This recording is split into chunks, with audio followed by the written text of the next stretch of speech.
Hello, we're back. Christopher here. It's been a momentous few months. Things are moving forward slowly but surely. We're going to continue to put out episodes at a slower rate until things get safer. We appreciate your understanding. I'm looking forward to sharing this special double-length episode with you. If you're one of our Patreon supporters, you've had access to this for a while now. If you aren't yet a supporter, not only do you get an early listen to our new episodes, but we also have a few exclusive extras, like a chat with this episode's special guest star, Sarah Ray Werner. It's a fun conversation where we talk about this episode, Girl in Space, and other stuff. You could become a supporter by subscribing at patreon.com/exoplanetary. We appreciate it and look forward to bringing you more interesting stuff down the line. With that, it's off to our new episode.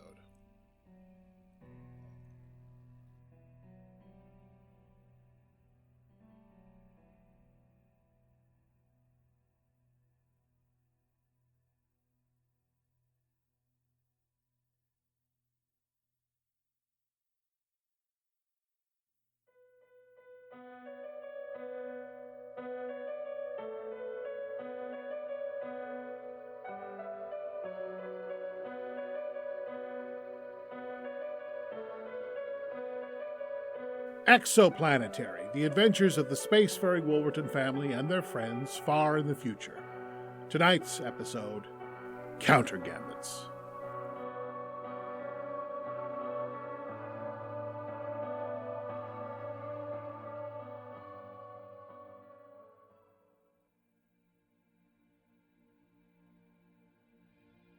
The first time I saw Ishmael, he was walking toward my editor's office at the Lunar Times.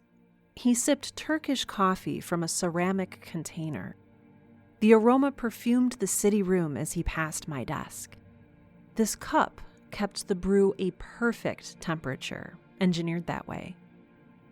The first thing I knew about him, other than his taste in coffee, was that he was former Exoplanetary security. I could tell from the cut of his civilian clothes, blacks and grays. Physically, everything about him seemed precise, from his haircut to his walk. That's from training. Even after they leave, they never lose the look. Each step, he glanced at a different person in the office, as if we all might rise from our copy and attack him en masse. Ishmael's calm gaze took each of us down like a blade through weeds. The training never goes away. I took a deep breath, adjusted my asana, and composed my article, visualizing it in my mind's eye, sentence by sentence. I entered the Arha Chandrasana pose, standing on one leg, one arm in the air as the other reached for the ground. Ray called me into his office.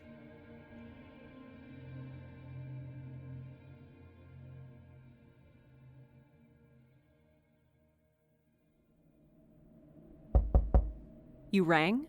Nancy, I want you to meet Ishmael Yaqub. Close blinds. Private investigator. I handle private security, too. Former Exo security, though, right? No answer usually means yes. You already saw the chatter. Oh, you mean the assassination on Enceladus? 1 attack per month? Last month was Mars Tech. Month before that was Oberon Holdings. I figured that Shohin would be next, and after that... I've been keeping tabs, too. I read your work. Thanks. A month is a long time. You'd think Exo security would be on top of things. You think? This is your story, Nancy. Find the terrorists. Full expense package. Security.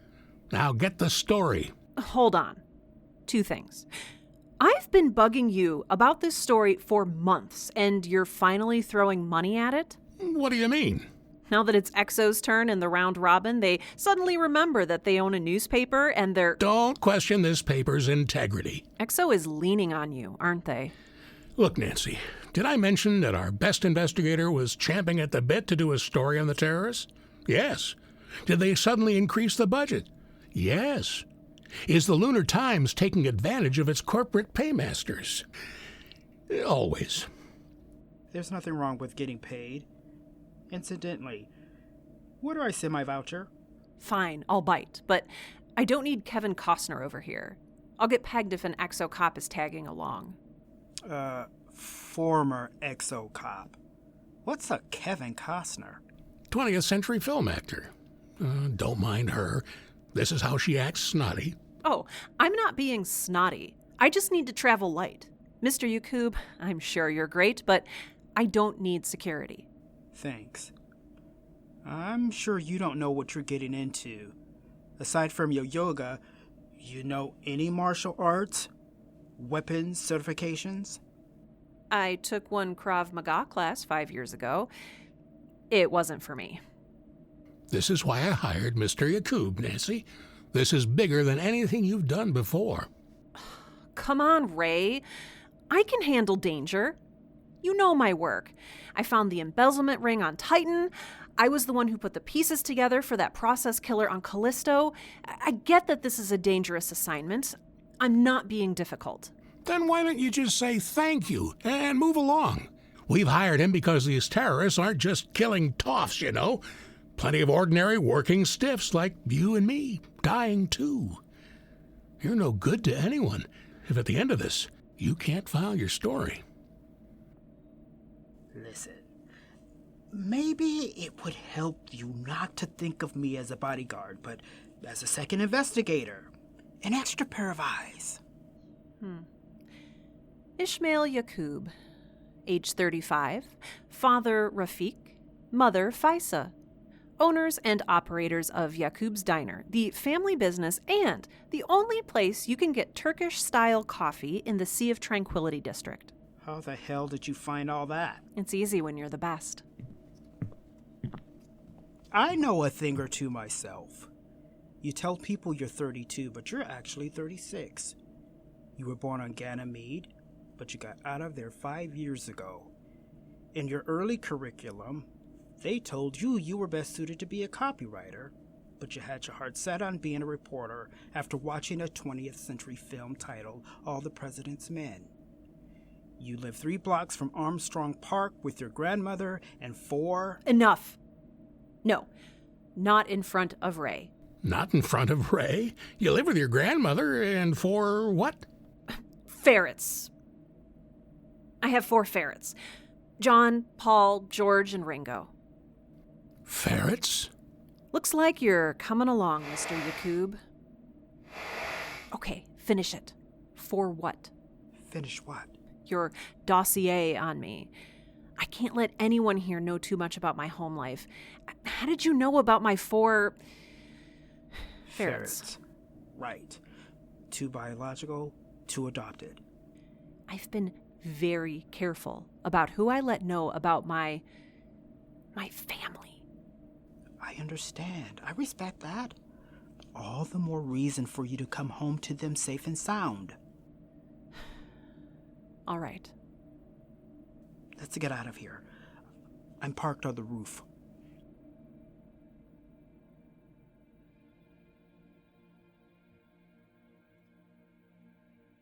I didn't mind Ray looking out for me, but I've never liked exo cops, retired or no.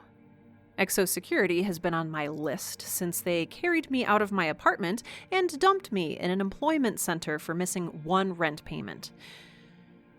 Pulling information on a former exo security officer is easy if you're the best, but it also helps if you've got the right tech. When I started writing, I wanted to be romantic. So, I bought an antique laptop computer. It looked like a prop from a Julia Roberts movie, and it ran on something called Windows 95. It was also slower than walking to Pluto. So, I gave in and used a holographic keyboard. Then, as my career progressed, I got a sort of headband that let me compose documents in my frontal lobes. It gave me a headache at first, but practice makes perfect. Now, I have a full suite of cybernetic implants discreetly hidden in my neck, forearms, and left eye. Nobody can tell, but my hairdresser can sometimes spot my manual access port. The enhancements allow me to write, record audio, shoot video, scan for heat signatures, examine at telescopic distances or in microscopic detail, research public and private records, holographic communication, and more. In other words, if it's information, I can collect it and report it as easily as saying hello.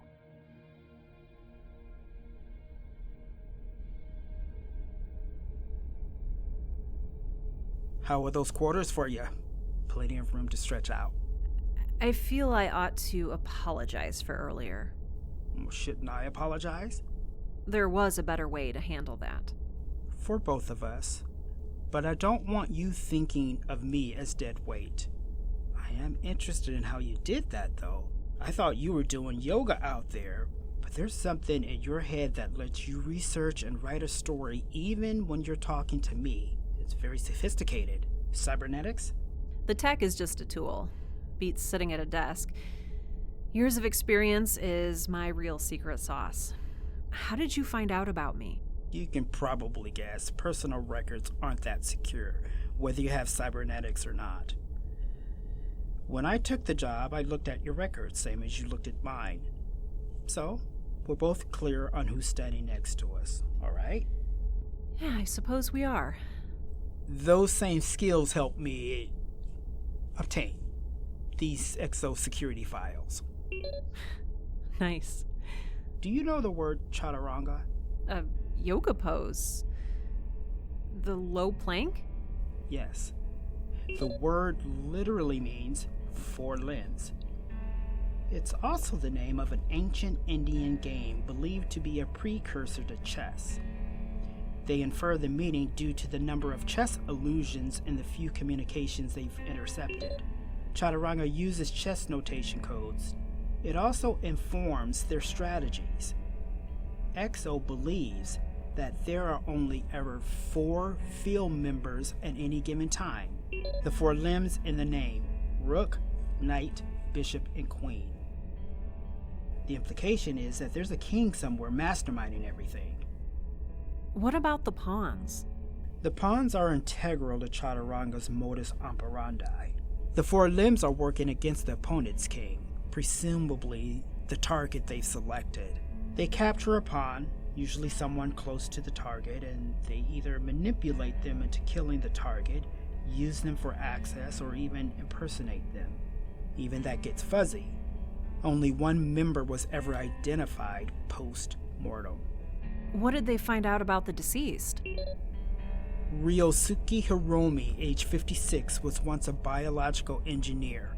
He resigned suddenly and joined the clergy as a monk. As many in the clergy do, he sort of falls off the map for a few years until he starts acting as a spiritual advisor to Akemi Ohara, mother to Takara, the fiance to Yasuo Ito, Shohin's heir apparent, head of research and development. Hiromi ingratiated himself to the staff and managed to poison the meal at the rehearsal dinner. The entire wedding party was killed. Hiromi too? He conducted the ceremony, a sacrificed piece. They found a notebook in his robes filled with chess notation. The moves described didn't form a game, so it's likely a code. And they found this on Hiromi's right pectoral. A tattoo. The White Bishop. Now, I don't know what Exo Security is doing with all of this information, but it seems to me that Chaturanga wanted Hiromi to be found. An opening gambit, letting everyone know what kind of game they're playing. So, we're heading to Enceladus? Enceladus is a cold trail. Cold for you, maybe. I'm sure we could find out a great deal if we studied that wedding massacre. But the real story, in my opinion, is in finding Chaturanga itself between attacks. I mean, you're in it for the story. Chaturanga is the story. And one place they aren't going to be is where they just showed themselves. Where would you start if you wanted to find them? The pattern so far has been targeting younger executives with family ties to the president, CEO, or chairman. Yasuo Ito for Shohin, Edward Church for Oberon Holdings, and Maritza Calderon for Mars Tech. The Mars Tech assassination was a laser sniper, and the death on Oberon was a bombing. So whatever's next, they aren't going to try the same thing they did before. Is there any sort of lead? Process of elimination. They only seem active beyond the asteroid belt. If someone was going to strike at Exoplanetary, they wouldn't target the lunar city, but the Galilean moons. That makes sense, but Exo is everywhere on the Jovian moons. Why the Galileans? Most don't know this, but the Galileans are where the Exobrass keep their homes and families. If something were to happen, it's the most likely area. Chaturanga moves their pieces into the opponent's home turf. That's amazing. Where should we start? Your old stomping grounds? Ganymede. Ugh, Ganymede.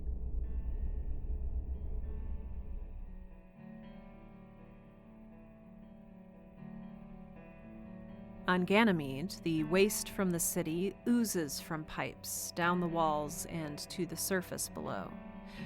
Centuries of this pollution have caused every viewport to take on a greenish hue. You only escape it if you can live high in a tower, and even there, I am sure it smells just as moldy. I grew up here. This is the moon where people who can't make it elsewhere wash ashore, and where they, in turn, serve the richest of the rich. I worked hard to make a new life in the lunar city. I never wanted to see this place again.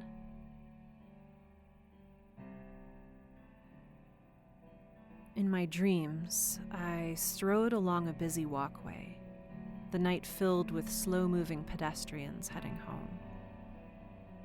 I waved my hand over the pad to open the door and again by the lift. The doors opened to reveal a 7-foot-tall chess piece looming over me. The White King. I startled awake. I could tell that my cybernetics recorded my nightmare, and I deleted it, unwatched. I assumed the lotus position and slowed my breathing, and began to study the dossier Ishmael had swiped from exosecurity. I read the Chaturanga propaganda. It extolled the violent execution of every wealthy executive, proclaiming the virtues of democracy and socialism, claiming that a war, actual armed conflict, was coming between the corporations. It was frightening. Who writes something like this? Beg pardon? Who writes propaganda like this? Violent revolution and then talking about people working together for a common good? Voting? I imagine most people need to look that word up. What do you think? Who wrote it? Well, it's gotta be the White King, right? I would think so. The White King is educated. Probably someone who has a spotty employment history. He talks about the employment centers like he's been in one. You've been to one. What's that like? It's hell. I spent a month there and never want to go back. WK's been there too, I bet. Only he wants revenge. Because of humiliation. Perhaps, or maybe that time in there cost him something or hurt someone he loved. Ganymede is where they take you. That's why we're here. He couldn't still be in an employment center. He'd need resources, money. You'd need a bundle of credits to operate Chaturanga. Not necessarily. White King has 4 agents underneath him. In chess, the king only moves when he's in danger. Democracy, socialism, violent revolution. How does he see this working, really? Blood, blood, and more blood. He doesn't give a damn if it works. Maybe. Killing to make a point? Or just for the sheer hell of it? Desperate people do crazy things, Nancy.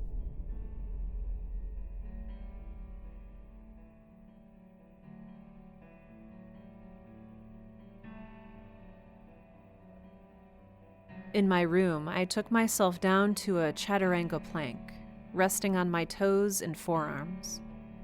I closed my eyes and took a deep breath.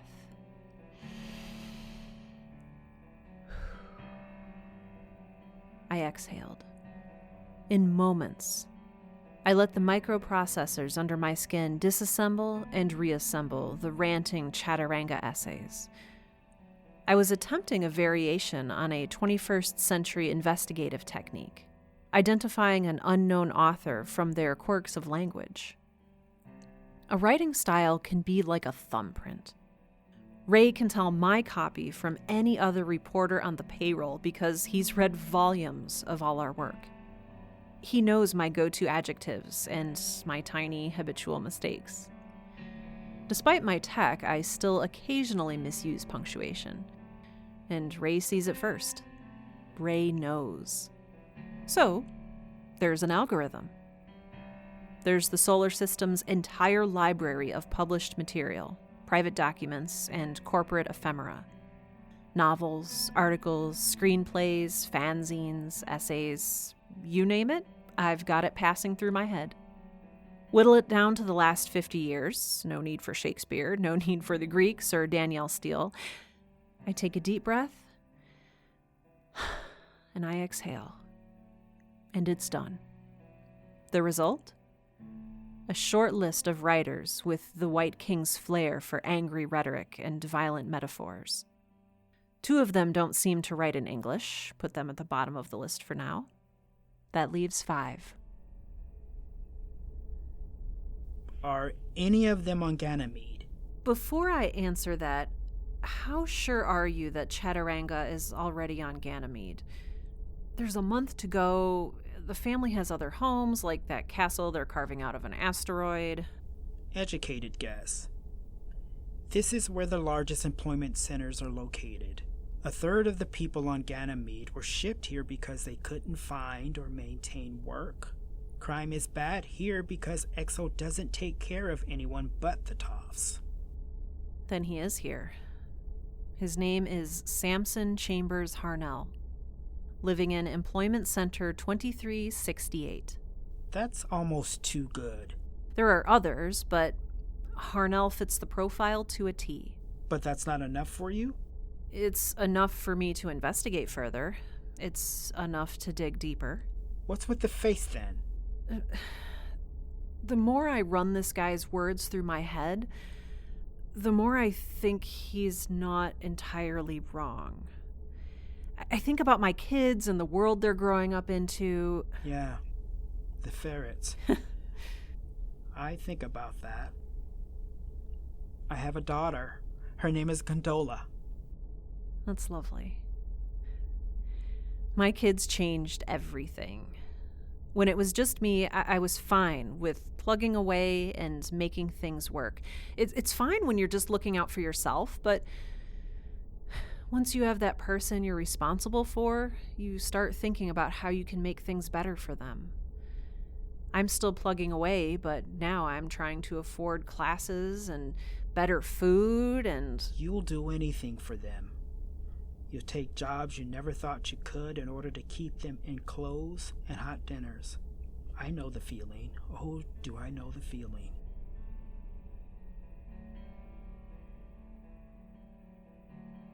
Where's the line? On the one hand, you have your needs. On the other, what the world demands from you. In our world, we have certain social agreements that our work is equivalent to units of exchange. Money.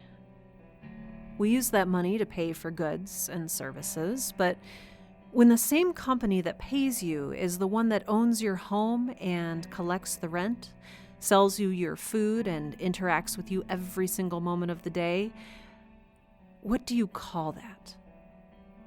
And then I turn to what Chaturanga says. Humans were never intended to serve other humans so asymmetrically. This was a perversion of society, corrupt from its origin, and created by humans who determined that they no longer wanted to work. They appealed to our worst nature through luxuries like personal possessions, wealth, and, maddest of all, real estate. This idea of ownership and possession eventually extended to human beings. Our history, up until the day our ancestors left Earth, was filled with stories of slavery and the revolutions they inspired. Then the oligarchy came up with a new idea. They forged an illusion of freedom, but they enslaved us through arbitrary imprisonment, crushing debt, and perhaps, most insidious of all, the promise of a better life, if only we worked harder. And then it goes into a paragraph about murdering a bunch of rich people. What does that do to your head, though? I read that and I think to myself about how my daughter and I were dragged out of our home, one late payment, and stuck in a fenced-off area with other unemployed people, forced to sit there and beg recruiters and passersby for work, fed flavorless nutrient gruel until one day I got hired. It was only a month, but it felt like a whole year. I don't think my daughter ever really recovered. A good portion of the Chaturanga screeds promote the violent, humiliating deaths of our employers. They use words like oligarch and monopoly that I had to literally go look up in a special unabridged dictionary that lives in the Times digital morgue. As if the words were being erased from our language. Odd. The White King says that once workers control the means of production, our lives can become simpler, that we can look after one another. That sounds wonderful, but reading this, it feels like an afterthought. This was how I found Samson Harnell, the frequency of the phrase bloodbath. He's really fond of it. Bathe in the blood of our oppressors is another variation. I sit here and wonder if violence is the only way to change the world. From my lotus position, I smell the coffee Ishmael is brewing and wonder what would happen if everyone just stopped working. What if we all opted out? I ask Ishmael this over breakfast. If everybody stopped working, they'd just put them all in an employment center. Security would stop working too. Security doesn't stop working. They don't stop, period. They just keep going. So, I'm gonna ask the question. I wish you wouldn't, I'm eating. How long were you in Exo security? Not long. Long enough to get the training, make connections, and move on. Why do it at all? Why did I become security? Why do any of us take the jobs we take? They test us and measure us when we're young. They lay out what they think we're good at, what they want you to do. My scores told them that I would excel at security. It wasn't my idea. Nobody really has a high opinion of security, least of all me as a teenager. But something in the back of my head said, what if you could make it better? What if you could make it something worthwhile? Do you think you made a difference? Hell no. You find out pretty quickly that there's nothing to the job. You protect rich people's property and you keep poor people in their place. I got to be an investigator because I took classes and had the intelligence to build those chops. But that also makes me smart enough to realize I should have stayed at my parents' diner. So you stopped working? For Exo Security, yes. I'm a private contractor now. What's the difference? I didn't want to be a cop. They call it security, but whatever, you're still police. My family, people like us don't have the best history with police. My family... They weren't thrilled? Oh, they were not. But I had the young man's arrogance that he could fix the world. What can I tell you, other than I was wrong? Security's not a noble job, neither is being a private investigator. Really, I'm not helping anyone except the people who pay me. Even this running around looking for terrorists It doesn't solve any of life's big problems. Not for me, not for the folks I interact with, not for anyone. Certainly not for the young man who thought he was fixing the world. So why do you do it then? Independent contracting. Because I get to decide who and what gets the benefits of my skills. I'm not the one putting poor people in cages anymore. When you were with Exosecurity, how many people would you put in an employment center in a week? When I was a grunt, maybe 10 in a week. If they can't pay, they go away. It's in the user agreement. Nobody reads the user agreement. 10 in a week. Wow. And it's never pleasant. It's not, no. That's why Exosecurity pays so well. That's what I keep coming back to. Chaturanga resists, but it's just violence for its own sake, playing to the worst parts of human nature. They're no better than the people they're against. What's your point? If they just advised us to stop working and demand to be treated better, I might even get behind them. You don't mean that. I do. I can see an Exosecurity agent dragging 10 people a week to employment centers, but what about 100? What about 1,000? Did you know anyone who could live with doing that? Who could cope with all of that misery? A few, yeah. Quite a few, actually. None of us know what we're capable of until we're pushed to our limits. Perhaps not. For my part, I'm glad I never found out. I got out of there with most of my soul still intact. Let's get down to the employment center.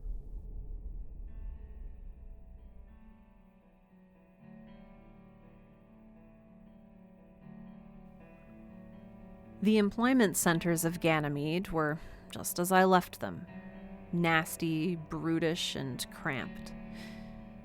People, often with no more clothing than what they arrived wearing, huddling around semi-functional heaters, doing their best to keep themselves fed and groomed, and chatting with recruiters through the chain-link fence. Ishmael used his connections to put me on the wrong side of the gate 3 hours before, and I was already wanting to leave. I counted 30 people behind the fence, adults and children. My daughter and we never spoke about what happened during our incarceration. I'll never forgive myself for putting her into that position, and so young. Every moment since then, I've worked to make sure that my children never have to want for anything. Certainly nothing necessary. I see a couple dozen people who look ready to commit to the same. But is one of them a violent revolutionary? In this investigation, I've been forced to ask myself if violence is ever the answer. Standing in this grimy junkyard, this collection of shelters built from old pipes and stained fabric, I wasn't sure how I felt at all.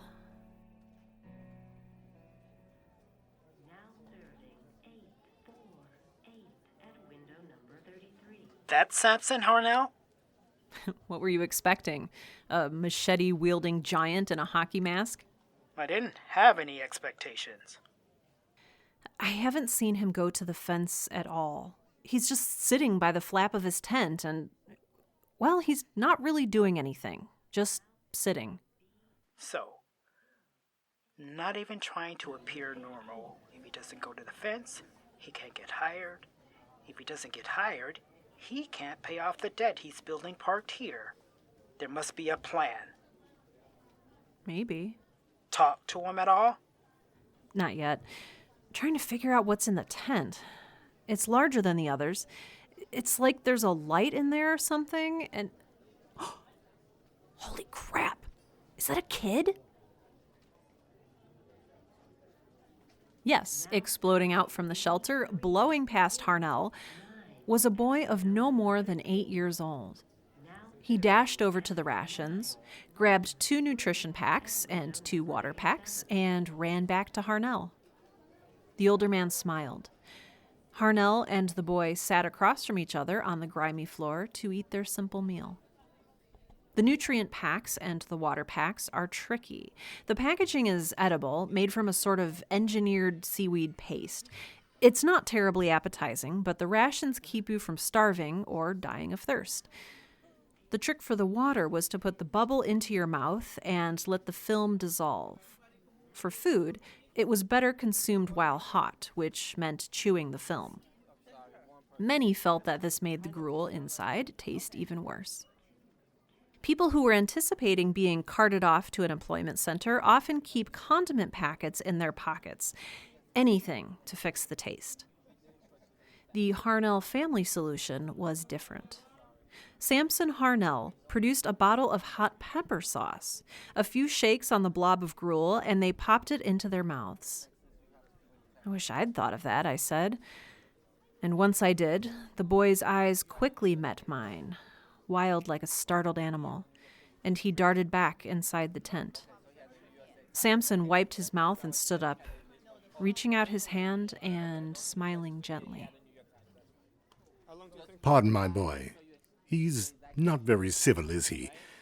Name's Samson. How do you do? Nancy, I hope I didn't frighten him too much. I just wanted to say hello. This environment doesn't do much to encourage polite and neighborly conduct. But in time, that won't matter. When you get out, you mean get him back into education, back to the grind? Not really. I'm what you call independent of all that. Oh. How can you be independent? Please, tell me. I sometimes feel like I'm going to die at my desk. I'm a writer. Oh, really? I'm a journalist.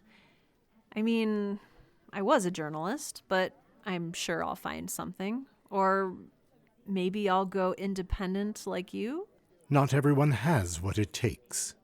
I am fascinated by this. How do you stay independent? I don't leave the employment center. Oh, you're joking. No foolin'. It's a very simple life, but it's truly rewarding. But what about when you run out of hot sauce? You can't just go buy more. We salvage. People leave this place in a hurry every day. We find hot sauce, better clothing, you name it. Don't get me wrong, I admire simplicity, but that might be a little too simple for me. I can't wait to get out of here. Not everyone has what it takes. But your son, he's just a boy. Don't you want to? My boy is none of your business.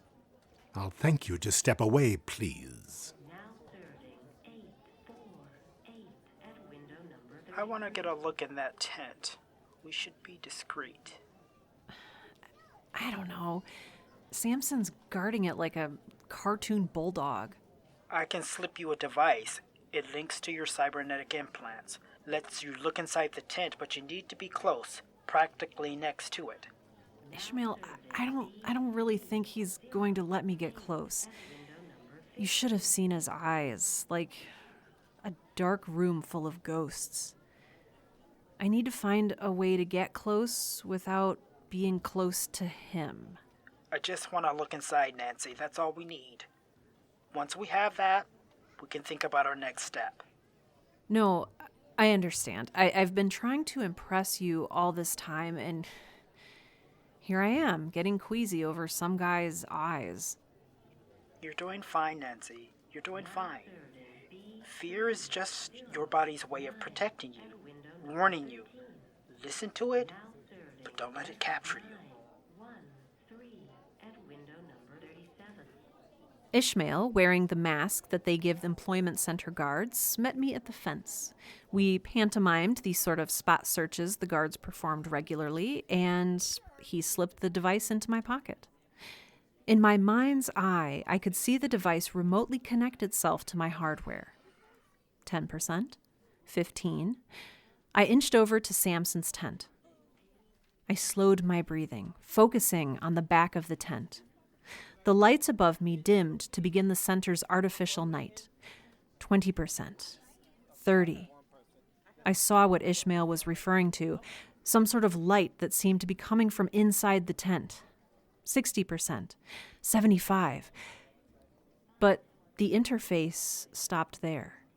I tried to discreetly take the device out of my pocket, but when I did, it burned my hand. Ow! Overheated. Damn it. I wanted to get out of here tonight. Ishmael, the device. I saw. Let's try something else. What? I'll get Samson away from the tent. While I do that, you look inside. That doesn't sound like a good idea. If we want to look in that tent, it sounds like the only option left. There's something else we can do. What's that? Those guards we bribed to let me in here and lend you the uniform, we could pay them more credits, get them to interrogate him while we recorded. Do you really think that would work? It's called brainstorming. There's no wrong answers. That one comes pretty close. If we made something like that happen, we'd be letting the oligarchy flex its fascist muscles to meet our ends. And that means Chaturanga's right about everything. It's better if we do it my way. Keep security out of it. They'll just cause trouble. Hopefully I can distract him just fine on my own. Excuse me, sir. I need you to step over here with me. What seems to be the problem? Just need you to step over here with me, Mr. Harnell. How do you know my name? Records, Mr. Harnell. Oh, bull. You guards never bother to read them. Not unless someone's dead. All the more reason to come with me, Mr. Harnell. Nothing doing. This patch of the employment center is my sovereign territory. Okay, I guess we're in Fantasyland. I just need to speak for a moment. Get your hands off me. Samson grabbed Ishmael by the neck and headbutted him. Ishmael staggered for a moment, but immediately found his balance and grabbed his attacker by the forearm. With one short, sharp jerk of his elbow, he threw Samson to the ground. I inched toward the tent, never taking my eye off their fight. It seemed improbable, but as well-trained as Ishmael had been, Samson seemed to be holding his own. I wanted to go help protect my new friend. Ishmael noticed my hesitation and waved me toward the tent. And in his moment of distraction, Samson knocked him over. Oops. I turned to the entrance of the tent. A dim light peeked out from behind the flap. I reached out and pulled it open. The floor was covered with a simple mat. On that mat was the boy, resting on his chin and forearms, his back arched and his feet resting over his brown hair like a crown. This was Sirsa Padasana, the headstand with scorpion legs. His eyes flew open, the same dark, haunted house eyes as his father staring into mine. I waved my hands to shush him, but he didn't make a peep. He pushed himself upright and pulled something out of his pocket. In my panic, I thought it might be a knife or a laser. It was worse. It was a tiny chess piece. The White King. He grasped the chess piece in his fist and slammed it into the ground. In seconds, the tent filled with billowing gas, flowing out into the employment center. I collapsed, gasping. The boy stepped on me as he ran. Was he wearing a gas mask? I don't know. I wasn't. I coughed with a violence I'd never known. Pain rolled through my entire body, every nerve ending reacting to the poison in my lungs. I passed out. My next memory was waking up in a hospital. Ishmael was there. Hey there. I see you're awake. You don't have to speak. I know you can't right now. I need you to hear this from me. What happened to you was my fault. With no gas mask for you, I should have looked in the tent. I should have known better, even in the moment. I failed you. What I remember was the pain in his voice. What they're doing here is being paid for by the Lunar Times. But you need to know, they aren't going to keep you here forever. They're going to get you to a point where you can work, and then they're going to release you whether you can walk again or not. I had been so full of drugs that I hadn't even thought of how soon I might be going home. Once that happens, your life is going to be very different, Nancy. But just because Exo is going to leave you high and dry, that doesn't mean I am. He turned and left. I wasn't sure what he meant.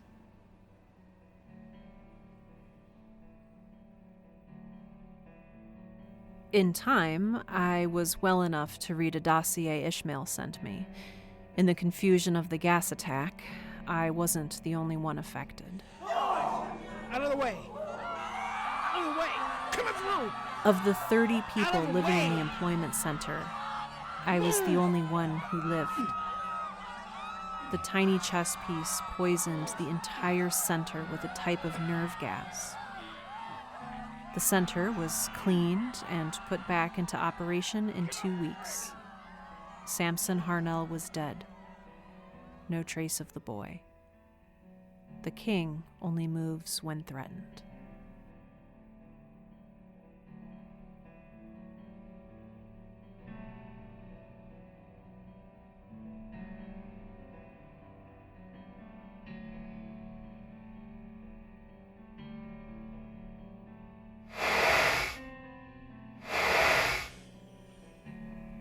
Hello. I'm a friend of your mother's. She's invited me to stop by. May I come in? Thank you. She told me she had kids, but you all look nearly grown. You must be Alice, the oldest. Pleased to meet you. You're Ben. That's a firm handshake. Calvert, what are you working on there? You're the inventor, right? And Dustin's on the couch with the book. I got you all right on the first try. I know you're accustomed to having your mom and your great-grandma, and that you all know how to take care of each other. That's what family's all about, taking care of each other. I want you to meet my daughter, Condola. Come over here, sweetheart. Now, you don't know us, but I'd like us all to get to know one another. I'd like us to be friends and help each other out. You've got no reason to trust me, but I want to earn that trust. That'll take time, I know. But the truth is, we're neighbors.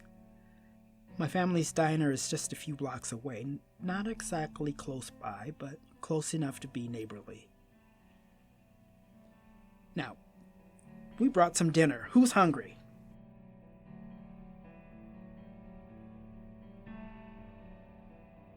I hear them talking and laughing in the other room. In time, Ishmael stands in the doorway and I raise my hand. I am too weak to do much more. I picture the words, and the speaker says, "You came." Of course I came. I keep my word. Thank you. You just get yourself feeling better. You have a long road. What did the kids think? They're scared, Nancy. Hell, I'm scared too. But we can get through this. You remember reading that Chaturanga trash, letting what it said seep into your head? Don't remind me. This is how we make life better, Nancy. Not with violence, not with employment centers. We do it by stepping up and looking after each other.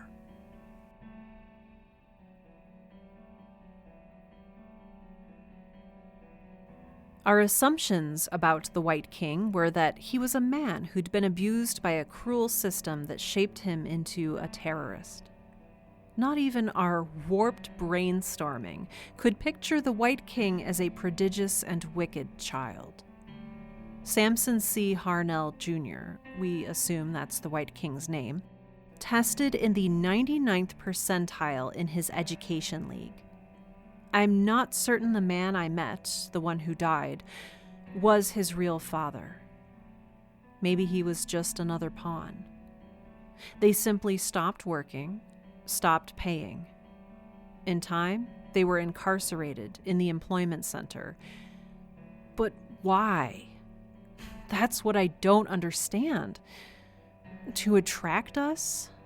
To let us know he was prepared for anything? What made that boy that way? Had he been adopted from the employment center as I'd adopted some of my own children? Had he been hurt by this system, corrupted by the evil done to him?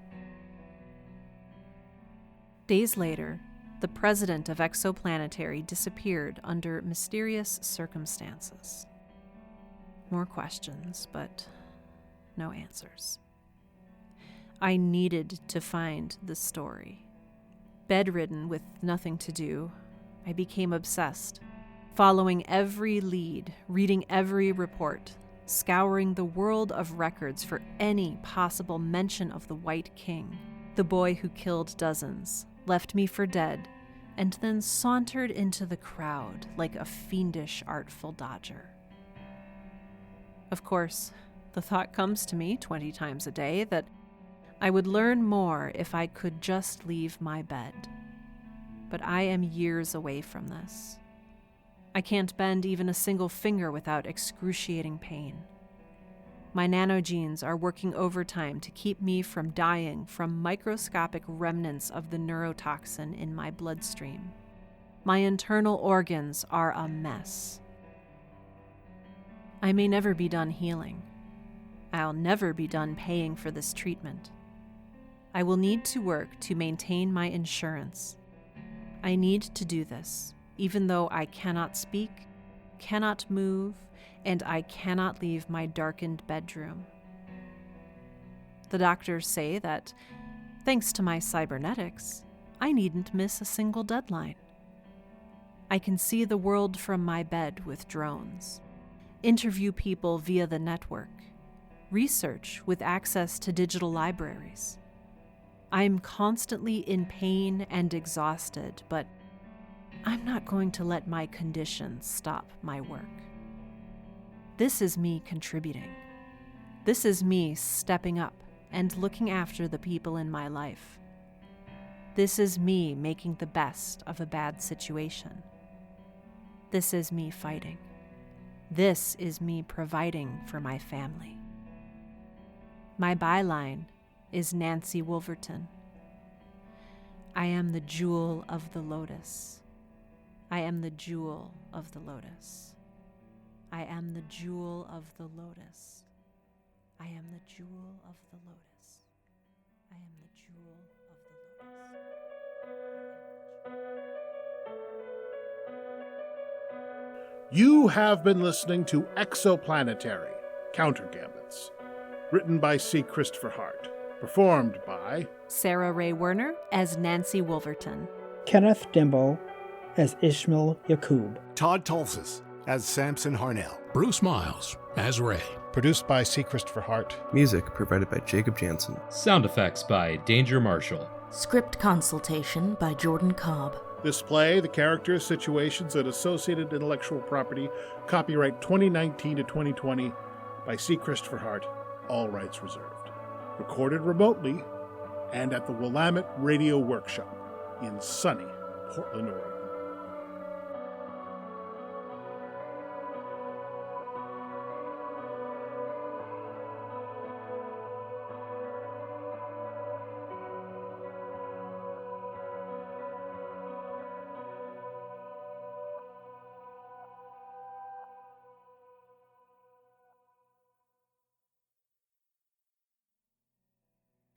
I hope you enjoyed that look into the Wolverton family's recent past. We'd love to hear what you think. Follow us on Facebook, on Twitter at ExoplanetaryPod, or If you like a long email, send questions and comments to us at exoplanetarymail@gmail.com. We'll be seeing you in the near future.